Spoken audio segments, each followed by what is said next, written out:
बड़ी वड्डी हस्ती है जी। जी बिल्कुल। ते इतनी वड्डी हस्ती देखो किवें रुलदी पई वो गल इत्थां चवल चवल लोग जड़े ने मीडिया दे जीनत बने हुए ने। सही गल है। ये शाकर शुजाबादी साहब हैं देखो केड़े हाल च। बिल्कुल यह गल है। ये साडे मुल्क दा अलमी है। ये देखो वो गल है। ये हुण वेंदे पे ने इन्हां दी मैं लत्त पुट सैट करना इत्थे रखदा। ये हाथ खराब है इन्हां दा। ये हाथ खराब है।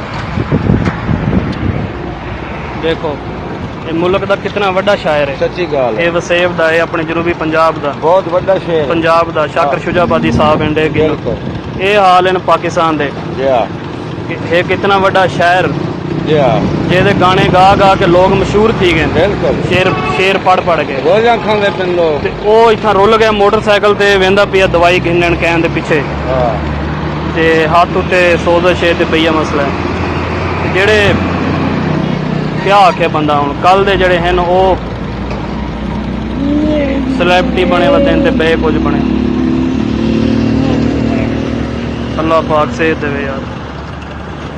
इन्हां को तुस रेस्ट करावना ही थोड़ी देर। मैं करवे ना रेस्ट 4 पहिया ये पुल क्रॉस करे सो ना जनाब अगे मच्छी वाले बैठे उठां वालो 4 पहिया हैं उठां इन्हां को रेस्ट करवाओ थोड़ा पानी शानी पिलाओ थोड़ा ओके थी ने। तुस आप कह बंदे को पीछे बुलावना ही ना बस बंदा कोई भी हाई कहना नहीं ये तुस गलती कीती है लाजमी कह को बुलावना ही। तू जब मैं बंदा कहनी तू हाली ना जो बंदा आवने वाले मिलेना 3 बंदे होवो ना ये दरमियान जिवें मर्जी बैठा रहे तो कोई रस्सा ना बंधना पवे। केड़े हाल च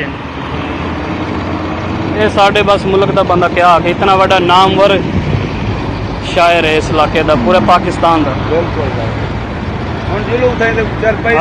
5 अक्टूबर है 26 अक्टूबर है आज। चलो अल्लाह खैर करे घिन वंजो अल्लाह सेहत देवे शाकर साहब को। ठीक है शाकर साहब ठीक है सर ठीक है ठीक है मेहरबानी।